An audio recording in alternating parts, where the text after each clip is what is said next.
Над 10.000 ликовни творби од 28 земји годинава пристигнаа на меѓународниот ликовен конкурс насловен Битола 2016, организиран од Малиот битолски Монмартар.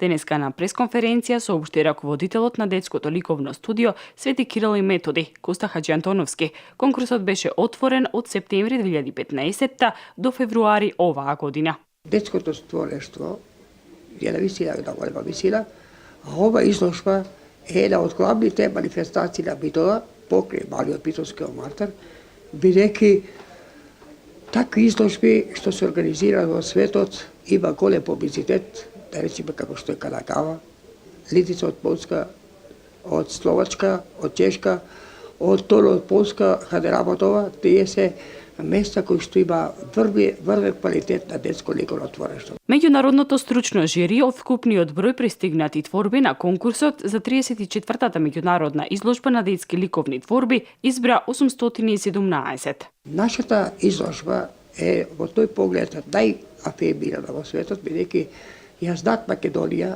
го знаат Малиот битолски Монмартар, знае што се твори, какви творби се испраќаат и секој некој педагог знае што ќе испрати во Битола. Внимава преку цела година, работи со своите миленици да го испрати на најквалитетното, знаат дека тука имаме и жири. Оваа година наградата Гран При ќе патува во Словачка. Наградата за најдобра колекција оди во Турција, додека пак за животно дело во Србија. Ова година на Малиот битолски Монмартар ќе учествуваат 19 екипи и 7 гости учесници, добитници од минатогодишниот Мал битолски Монмартар.